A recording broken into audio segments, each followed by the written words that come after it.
Sir, ఇక్కడ excise department అంటేనే ఒక ఎలాంటి భావన ఉంటుందంటే, ఆ, డబ్బులు దోచేసుకుంటారులే నెంబర్ 1. నెంబర్ 2, వాళ్ళకి ఇంట్లో ఫ్యామిలీతో ఉన్నప్పటికి కూడాను ఒక భయాందోళన ఉంటుంది. ఎవరు ఎప్పుడు ఎలా అటాక్ చేస్తారని. మీ సర్వీస్ త్రూ అవుట్ ద సర్వీస్లో మీరు ఎలాంటి సవాళ్ళు ఏమైనా ఎదుర్కొన్నారా? కొన్ని చాలా ఎదుర్కొన్నానమ్మా. మళ్ళీ నేను ఒక భయానకమైన సంఘటన, అయ్యా రేపు ఉంటానా లేదా అన్నది ఏదైనా సంఘటన ఉందా? పేర్లు వద్దమ్మా, మళ్ళీ పబ్లిక్గా చెప్పవచ్చునో చెప్పకూడదో.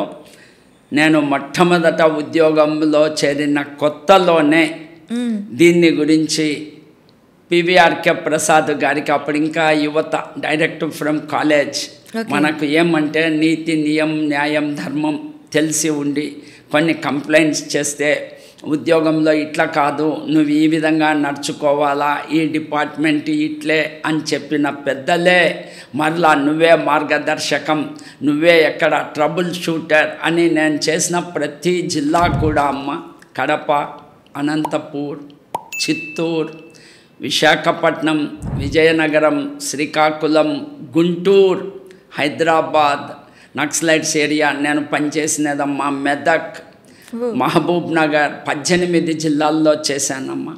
ఒక్కొక్క జిల్లాలో ఒక్కొక్క విధమైన రాజకీయం ఉంటుంది, ఒక్కొక్క విధమైన వ్యక్తుల యొక్క మనస్తత్వాలు ఉంటాయి. అన్నీ ఎదుర్కొని 36 సంవత్సరాలు ఆ డిపార్ట్మెంట్లో పనిచేసి ఫస్ట్ రోజే నా పిఎఫ్, ఈఎస్ నేను కట్టిన డబ్బులు ప్రభుత్వం నాకు 1,80,00,000 డబ్బులు ఇచ్చింది అంటే అది భగవంతుడు ఇచ్చిన ఒక అనుగ్రహమమ్మ, తల్లిదండ్రులు పెంచిన పెంపకం.